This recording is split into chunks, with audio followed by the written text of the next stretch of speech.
পুরো বিশ্ব থেকে ৩২টি ক্লাবকে বাছাই করে ফিফা ক্লাব বিশ্বকাপের আয়োজন করলেও ফিফার এই আয়োজনটা সেভাবে আসলে জমে ওঠেনি।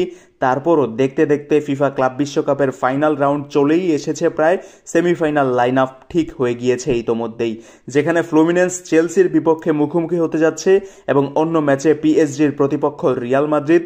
সত্যিকার অর্থেই দুইটা হাই ভোল্টেজ ম্যাচ, এরপর ফাইনাল, তারপর ক্লাব বিশ্বকাপের সমাপ্তি। কোয়ার্টার ফাইনালে ফ্লুমিনেন্স আল হিলালকে ২-০ গোলে পরাজিত করে সেমিফাইনাল নিশ্চিত করেছে।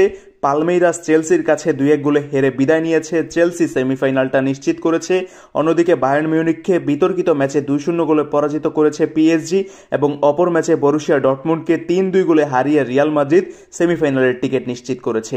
আর এখানেই আসলে Fluminense Chelsea, PSG Real Madrid match দুইটা কনফার্ম হয়ে গিয়েছে, যেখানে ফ্লুমিনেন্স এর আগে ইন্টার মিলানকেও কিন্তু পরাজিত করে এসেছিল।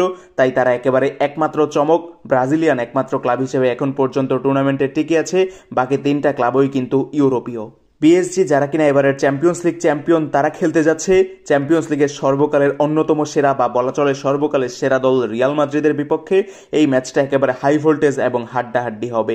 অন্যদিকে ফ্লুমিনেন্স চেলসিকে হারিয়ে আরও একটা অঘটন ঘটিয়ে ফাইনালে চলে যেতে পারে কিনা সেটাই দেখতে চাইবে ফুটবল ভক্তরা, যদিও সেটা এখন পর্যন্ত অলীক কল্পনা না হলেও অনেক অনেক কঠিন হবে এই ব্রাজিলিয়ান ক্লাবটার জন্য। ফ্লুমিনেন্স চেলসি প্রথম সেমিফাইনালটা হবে বাংলাদেশ সময় অনুযায়ী বুধবার রাত ১টায়, ৯ তারিখ রাত ১টা, মঙ্গলবার রাত ১২টার পর রাত ১টা। অন্যদিকে পিএসজি রিয়াল মাদ্রিদ ম্যাচটা অনুষ্ঠিত হবে বাংলাদেশ সময় অনুযায়ী বৃহস্পতিবার রাত ১টায়, ১০ তারিখ ১০ই জুলাই রাত ১টা, বুধবার রাত ১২টার পর ঠিক ১টা। এভাবে সময়গুলো একটু অ্যাডজাস্ট করে নিয়ে ম্যাচগুলো দেখতে পারেন। হাই ভোল্টেজ ম্যাচ নিশ্চয়ই বুঝতে পারছেন, যদিও টুর্নামেন্টটা আসলে সেভাবে ক্লিক করেনি। ফাইনাল হবে ১৪ তারিখ বাংলাদেশ সময় রাত ১টায়, অর্থাৎ সোমবার রাত ১টায়। যদিও দেরি আছে, তবুও জানিয়ে দিলাম একেবারে শর্টকাট ভাবে। আর ক্লাব বিশ্বকাপ আসলেই আপনি এনজয় করছেন তো?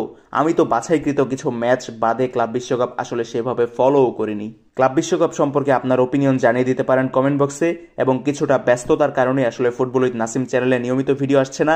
আশা করছি সামনে খুব দ্রুতই অ্যাডজাস্ট করে নিতে পারবো বিষয়গুলো। সো ফুটবল উইথ নাসিম চ্যানেলের সঙ্গেই থাকবেন। এখনও যদি সাবস্ক্রাইব করে না থাকেন, অবশ্যই চ্যানেলটাকে সাবস্ক্রাইব করে দিয়ে আমাদের সঙ্গেই থাকবেন। ধন্যবাদ সবাইকে।